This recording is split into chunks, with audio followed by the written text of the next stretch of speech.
Good evening friends. मैं Lokesh Sethia, founder partner SR wealth elite and share market Gurukul. आप सबको मेरे इस चैनल पे स्वागत करता हूँ। निफ्टी एनालिसिस इस सेगमेंट में हम बात करते हैं निफ्टी का सपोर्ट रेजिस्टेंस क्या होना चाहिए आने वाले सत्र में।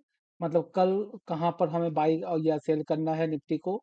बाई ऑन डिप्स की स्ट्रैटेजी लेनी है या सेल ऑन प्राइस की स्ट्रैटेजी लेनी है, इसके बारे में डिस्कस करते हैं। प्लस हम बात करते हैं पोजिशनली हमें क्या लग रहा है, मार्केट कहाँ जा रहा है, मार्केट उसके बारे में बात करते हैं। ग्लोबल मार्केट क्या हो रहा है उसके बारे में समझते हैं। दोस्तों आगे बढ़ें इसके पहले अभी तक अगर आपने सब्सक्राइब बटन को क्लिक नहीं किया है तो जरूर सब्सक्राइब कीजिए और अपने फैमिली वालों के साथ, अपने दोस्तों के साथ इसको शेयर कीजिए और हमारे इस मुहिम पे जुड़िए। फाइनेंशियली एडुकेशन जो हम देने की कोशिश कर रहे हैं लोगों को, इसके इसको बढ़ाने के में हमें हेल्प कीजिए। तो दोस्तों निफ्टी की जब बात कर रहे हैं तो आपको याद हो लास्ट वीक मैंने 4 वीडियोस बनाए थे निफ्टी के ऊपर। लास्ट के 2 दिन मैंने नहीं बनाया बिकॉज थोड़ी सी तबीयत नरम थी मेरी। बट जो मैंने रेंज दिया है उसी रेंज में ही मार्केट ट्रेड कर रहा है। जो रेंज मैंने बोला था 16,550 के 550 580 नीचे की तरफ और ऊपर की तरफ 17,760 से लेके 860। आपको याद हो मैंने कंटिन्यूअस एक वीक से यही डेटा मैं बार बार बोल रहा हूँ। ये आसान नहीं होगा ऊपर की तरफ ब्रेकआउट होना। एक बार ये ब्रेकआउट हो जाएगा तो हम न्यू लाइफ टाइम हाई के ऊपर भी जाएंगे। बट इसको ब्रेक करना इतना आसान नहीं होगा। अब देखिए मंडे को क्या होता है, क्योंकि आईसीआईसी बैंक का रिजल्ट अच्छा आया है, रिलायंस इंडस्ट्री का रिजल्ट अच्छा आया है। अब मार्केट किस किस तरह से इसके ऊपर रिएक्ट करता है हम वो कल देखेंगे। अभी चार्ट पैटर्न क्या बोल रहा है उसके बारे में बात करते हैं। तो आप देखोगे मार्केट उसी रेंज में पिछले कुछ दिनों से ट्रेड कर रहा है। छोटे रेंज में भी, अब तो छोटे रेंज में भी ट्रेड करना स्टार्ट किया है। ये छोटा रेंज क्या है? छोटा रेंज अगर आप यहाँ पर देखो, मैंने एक लाइन ड्रॉ किया है ग्रीन कलर का। ये लाइन है 17,660। पहले 760 जो हैंडल था, 17,660 के ऊपर भी मार्केट जाने में मुश्किल हो रही है। मार्केट को ऊपर जाने में लास्ट 3 दिन का क्लोजिंग इसके नीचे हुआ है और 17,600 के ऊपर क्लोजिंग हुई है। अब अगर देखो तो इसी बीच में ही क्लोजिंग हुई है। पर नीचे 17,100 550 540 तक गया मार्केट, फिर ऊपर आ गया, फिर 17,575।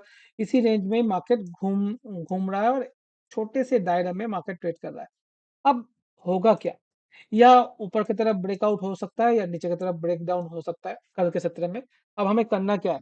हमें कल वेट करना है मार्केट को डायरेक्शन लेने के लिए, क्योंकि हम डायरेक्शनल ट्रेडर हैं। हम पोजिशनली बाई करते हैं या ऑप्शन में बाई करके चलते हैं, से ऑप्शन सेलिंग करके नहीं चलते।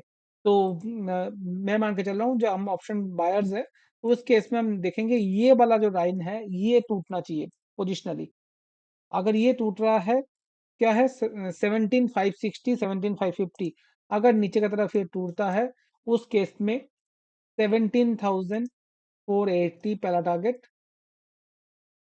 दूसरा 17,425, तीसरा 17,370 का तरफ हम जा सकते हैं एक बार में 2 या 3 दिन के अंदर, अगर ये ब्रेकडाउन होता है उस केस में। मैं आपको क्लियरली वापिस से डेटा बता रहा हूँ। अगर 17,550 ब्रेकडाउन हो रहा है तो पहला टारगेट 17,480, दूसरा 17,425 और तीसरा 17,370 तक रास्ता खुल जाएगा मार्केट में नीचे आने के लिए। और मार्केट अगर ये वाला ग्रीन लाइन जो है ऊपर की तरफ ब्रेक करता है उस केस में पहला जो हर्डल आएगा वो आएगा 17,760 का, जो पिछले कुछ दिनों से है।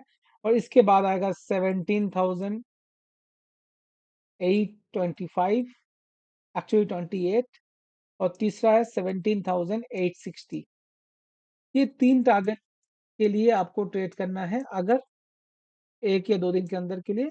अगर ये 17,660 के ऊपर ट्रेड करना स्टार्ट करे मार्केट, तो उसके बीच में हमें कोई ट्रेड नहीं लेना। पोजिशनल, अगर आप पोजिशनली ले रहे हो या इंट्राडे ले रहे हो, हमें वेट करना है इसके ऊपर जाने के लिए या इसके नीचे आने के लिए, तभी हम कोई ट्रेड कल इनिशिएट करेंगे फॉर पोजिशनल बेस पे और फॉर इंटरडे बेस पे। अब इंटरडे में और भी स्पेसिफिक अगर मैं बात करूं तो थोड़ा सा अपने इंटरडे चार्ट में जाके देखते हैं तो और भी ज्यादा स्पेसिफिक मैं आपको डेटा बता पाऊंगा। बट ये मोटा मोटा डेली चार्ट में हमें ये समझ में आ रहा है कल के लिए। और उसका रीजन मैंने आपको बता दिया, क्योंकि आप देखो पिछले कुछ दिनों से 5 ट्रेडिंग सेशन से ये लेवल जो है मार्केट होल्ड कर रहा है, और ऊपर की तरफ लास्ट 3 सेशन में ये लेवल जो है मार्केट पार नहीं कर पा रहा। तो हमें ये लेवल को दोनों ध्यान से रखना है, और एक बार ये लेवल के ऊपर या नीचे हो जाए तो स्टॉप लॉस कटना स्टार्ट हो जाएगा, वो जिस भी साइड में जाएगा, और उसके साइड में मार्केट 100 से 200 पॉइंट का मूव दिखा सकता है। तो एक बार हम चलते हैं ग्लोबल मार्केट क्या दिखा रहा है, उसके बाद समझेंगे लास्ट ग्लोबल मार्केट क्या हुआ। अगर आप देखोगे तो यूएस भी लास्ट 5 दिनों से 6 दिनों से कोई भी मूवमेंट नहीं दिखा रहा, और यूएस भी एक साइडवेज जोन में ट्रेड कर रहा है। अब वैसे ही अगर आप देखोगे नास्दाक की बात करें, नास्दाक भी साइडवेज ही ट्रेड कर रहा है, कोई बड़ा कुछ नहीं है, एकदम सपाट ट्रेड हो रहा है। नास्दाक में भी कोई मतलब ट्रेडर्स डिसाइड नहीं कर पा रहे मार्केट को ऊपर लेके जाना है या नीचे लेके आना है। सारे डॉजी पैटर्न या डॉजी पैटर्न के टाइप के पैटर्न सी क्रिएट हो रहे हैं यहाँ पर। तो बड़ा कुछ आपको मार्केट में नहीं दिख पा रहा। अगर मैं डॉलर इंडेक्स की बात करूं तो डॉलर इंडेक्स भी 101.72 में है। तो ये भी धीरे धीरे नीचे आ रहा है, तो ये मार्केट के लिए अच्छा है। एक बार 100 के नीचे आ जाएगा तो वो हमारे इंडियन मार्केट के लिए अच्छा रहेगा। ब्रेंट क्रूड भी 86 87 जाने के बाद वापस 81 के करीब आया है। तो ये इंडियन मार्केट के लिए ठीक है, अच्छा है। तो मोटा मोटा मार्केट फ्लैट ही बोल सकते हो, ज्यादा कुछ ग्लोबल मार्केट से अभी संकेत हमें नहीं मिल रहा है। अगर ध्यान से देखो तो एसजीएक्स निफ्टी भी 20 पॉइंट ऊपर ही खुलते हुए दिखा रहा है, मतलब ज्यादा कोई मूवमेंट मार्केट में नहीं दिखा रहा, फ्लैट ही मार्केट खुलेगा ये इंडिकेशन अभी दे रहा है। मगर कल एक बार आईसीआईसीआई और रिलायंस का क्या ओपनिंग आती है, उसके ऊपर मार्केट गैप अप भी हो सकता है, या देखते हैं कल का रिजल्ट का क्या इम्पैक्ट आएगा, वो बोलना अभी थोड़ा सा मुश्किल होगा। पर रिजल्ट दोनों का अच्छा आया है, तो पॉजिटिव आउटकम ही होना चाहिए हमारे हिसाब से। तो अगर अब मैं बात करूं अभी, अगर ध्यान से देखो तो निफ्टी खोल लेते हैं हम लोग। तो निफ्टी में अगर आप ध्यान से देखो तो जो मैंने डेटा बताया था उसी रेंज में ही मार्केट घूम रहा है। तो यहाँ पर कोई बड़ा चेंजेस नहीं है, डेली चार्ट में भी जैसे मैंने अब बात की थी हमने, तो वैसे ही इसी चार्ट में भी वैसे ही आपको देखने को मिल रहा है। एक छोटे से रेंज में मार्केट ट्रेड कर रहा है पिछले कुछ दिनों से। तो जब तक ये रेंज ब्रेकआउट नहीं होगा, आपको बड़ा कोई मूव नहीं मिलता। अब अगर मान लीजिए इस जगह पे खरीद भी लेते हो 17,570 के लिए, मतलब 20-30 पॉइंट आपको मिलेगा। आपको 20-30 पॉइंट में खेलना पड़ेगा, इतना आसानी से आप लेते हो तो आप एक ट्रेड बना पाओगे। उस ट्रेड के लिए मैं कैसे बताता हूँ आपको। आपको लेना है इस जगह पे। अगर आप छोटा सा रिस्क लेके ट्रेड करना चाहते हो तो आप बाई कर सकते हो इस जगह पे। अब देखो जब भी इस लेवल पे आ रहा है तो मार्केट घूमता है, राइट। स्पेशली यहाँ पर ही घूम जाता है। कल फ्राइडे के सेशन में यहाँ पर तक आया था, तो हम इसको मान के चलते हैं 17,560 के करीब खरीदना है।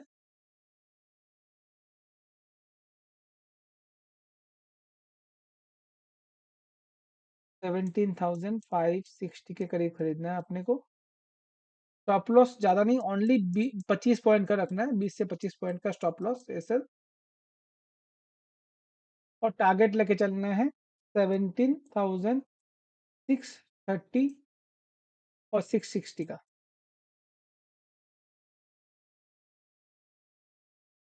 करेक्ट। और हमें बेचना है, अगर आप ध्यान से देखो तो इस लेवल पे 17,650 660 के करीब बेचना है।